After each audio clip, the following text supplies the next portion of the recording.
Hey everybody. Prepositions.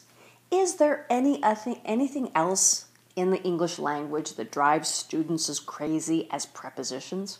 Every time I start a new class, that's the first thing people always ask for.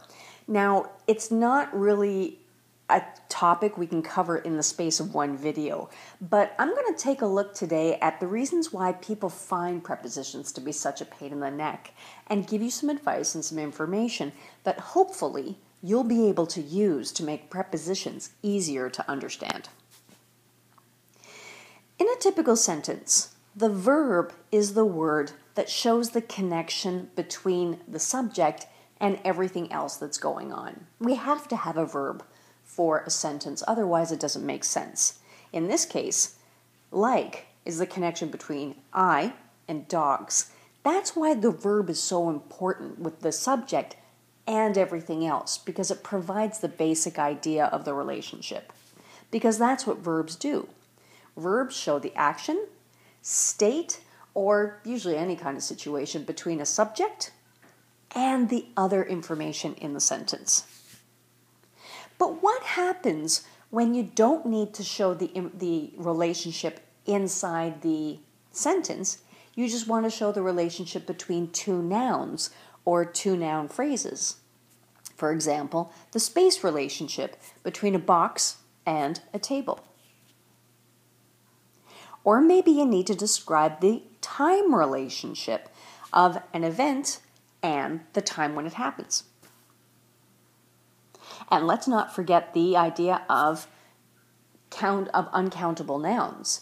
We know that we can't use uncountable nouns as countable nouns, so we always have a quantity that we link with the uncountable noun. And that's what a preposition does. Prepositions show the space, time, or quantity relationship between two or more nouns or noun phrases. Space, for example. At gives the space relationship of two nouns and a point. In could be for having a bigger space around you, or on has the idea of contact. Time relationships. At specific point in time. On a specific day. It's still a specific point, but the point is a little bigger. Or in a week, month, or year, which is a bigger period of time around a specific event. Or think about quantities. Think of all those things that you have in the kitchen or that you have in your life. And it's really hard to describe how much there is if you don't use the preposition of. And remember that it's pronounced of, not of. So, how do you know which preposition to use? Let me just start by saying that prepositions are a headache in any language. So it's not that English is specifically bad. You have this problem in any language that you can use. But here's what you can do. First of all, like always, check the dictionary. Why?